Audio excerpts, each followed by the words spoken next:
Hello. आप मानसिक रूप से परेशान हैं शायद इस समय। परेशान होने की कोई ज़रूरत नहीं है। हम अभी इस समय बात करते हैं मिडिल ईस्ट की जो प्रॉब्लम है। मिडिल ईस्ट हमारे लिए बहुत ज़रूरी है, क्योंकि पड़ोसी बदला नहीं जा सकता।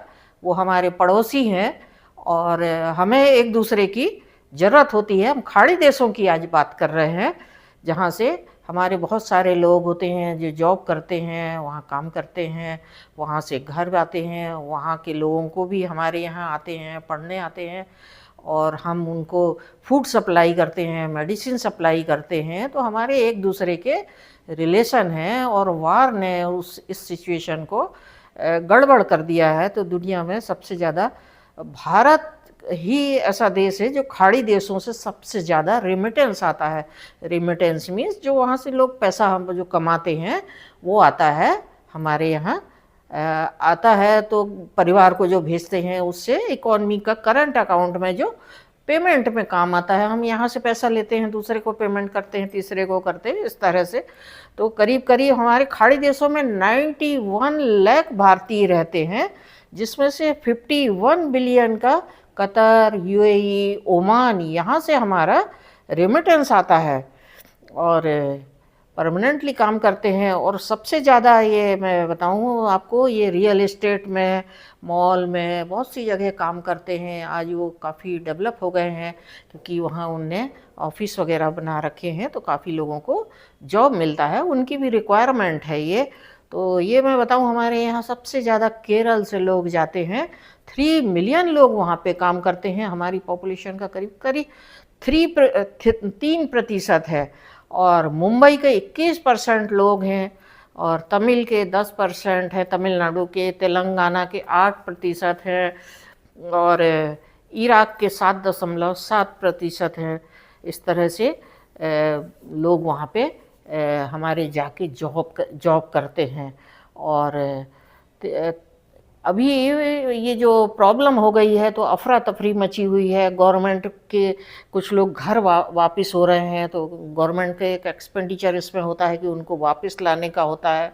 दूसरा, उनकी भी अर्निंग बंद हो जाती है, वो अपने परिवार को चलाते हैं, वो भी एक प्रॉब्लम आ जाती है। तो ये अभी रिसेंट डेवलपमेंट हो गया है। तो हम रेमिटेंस पे बोलते हैं। वहाँ पे अभी करीब करीब इराक में भी 1400 लोगों का अभी तक का डेटा है लीगली जो ख़त्म हो गए हैं। और 1,000 से ज़्यादा टैंकर अभी हमारे वहाँ पे फंसे हुए हैं। अभी कल ही नंदा और शिवा करके 2 हमारे जो टैंकर हैं वहाँ से तेल लेकर वापस आ रहे हैं। 9 बिलियन बैरल खाड़ी देशों से बाज़ार में जो तेल है वो नहीं आ पा रहा है, फंसा हुआ है। दूसरा, 6 मिलियन पर डे का जो होता है, यूएई, सऊदी अरेबिया, कतर, इन देशों में जो तेल और गैस जो होता है वो ट्रांजैक्शन हमारे यहाँ होता है, बांग्लादेश को भी आता है, तो वो नहीं आ पा रहा है, क्योंकि हॉर्मुज जो वो है वहाँ पे शिप खड़े हुए हैं, और उन पे चूँकि अटैक हो रहे हैं, तो शिप आना जाना बंद कर दिए हैं। तो ये उनका भी लॉस हो रहा है। 6 बिलियन पर डे का 6 मिलियन बैरल पर डे का उनको लॉस हो रहा है। तो उनकी भी अर्निंग ऑयल पे है। और दूसरा, काम बंद हो गए हैं, उनके काम करने वाले बाहर जा रहे हैं, तो मॉल बंद हो गए, हॉस्पिटल बंद हो गए, अटैक हो रहे हैं, होटल इंडस्ट्री बंद हो गई है। तो ये उनके लिए भी एक पैनिक की सिचुएशन हो गया है। दूसरा, स्विंग प्रोड्यूसर नहीं है इस समय। कुछ चीज़ों का होता है कि जो अल्टरनेट ऐसा होता है ना, कि हम बना लेते हैं तुरंत उसका दूसरा है। जैसे केरोसिन नहीं है तो हम चूल्हे में आग जला के खाना बना लेंगे, दूसरा कोई चीज़ उपयोग कर लेंगे, गैस हो। लेकिन यहाँ जो तेल होता है, एट ए टाइम आप नया कुआं खोद के, कोई कंट्री ये नहीं कह सकती कि मेरे से तेल ले लो। तो स्विंग प्रोड्यूसर नहीं हो सकता है। तो अभी रिसेंटली अभी यूएई में ये एम्बेसी में भी अटैक हुआ है, सऊदी अरेबिया के, और कतर में भी हुआ है एयरपोर्ट पे। तो उससे वहाँ पे उसने फतेह और खुर्रम 2 मिसाइलें हमारी हैं, तो उनका बहुत लॉस हुआ है। और इराक में जो उनका हेडक्वार्टर है, जहाँ मिलिट्री हेडक्वार्टर है, वहाँ अटैक किया है तो उससे नुकसान हुआ है। एक और खबर आ रही है कि शिप जो था उनने जो अब्राहम लगा रखा था उसको पीछे लिया है, वहाँ पे भी उनका एक रडार सिस्टम उड़ाया है। तो अमेरिका भी इस समय चिंतित हो गया है, क्योंकि उसने उम्मीद नहीं की थी कि ईरान इतना एग्रेसिवली वार करेगा करके, और वार इतना लंबा खिंचेगा ये।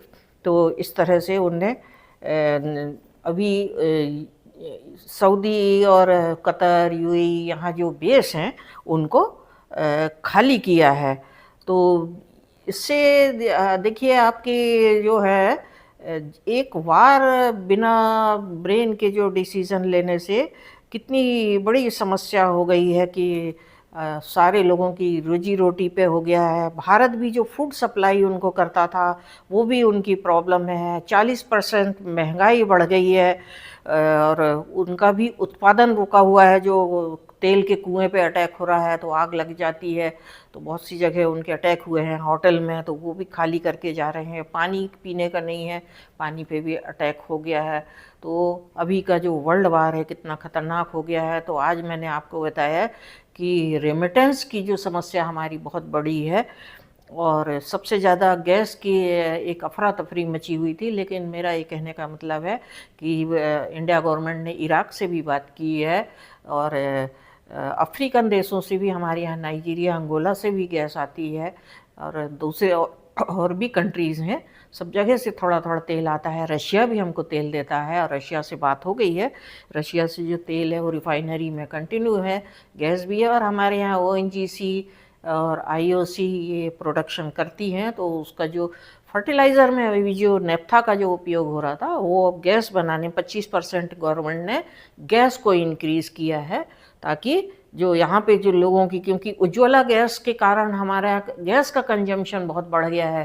पहले जो हम लकड़ी चूल्हा या दूसरी चीज़ों को जलाते थे, केरोसिन, वो सब बंद कर दिया है पर्यावरण के लिए। तो मेरा ये कहने का मतलब था कि पैनिक ना करें इस समय, बिल्कुल पैनिक करने की ज़रूरत है। गैस कोई ऐसा नहीं है कि हम आज लेंगे तो हम 4 गुना कंज्यूम कर लेंगे।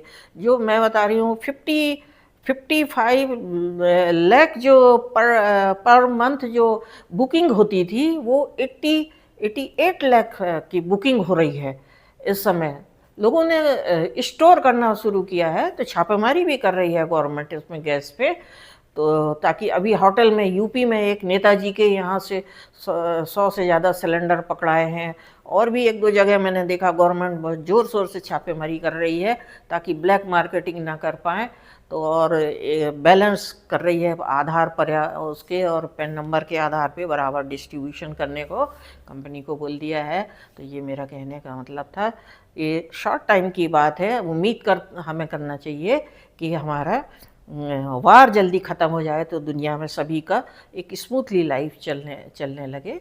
इतना कह के मैं आपसे उम्मीद करती हूँ कि आप पैनिक में बिल्कुल ना रहें, अपने ये नॉर्मल काम चलने दें। जय हिंद।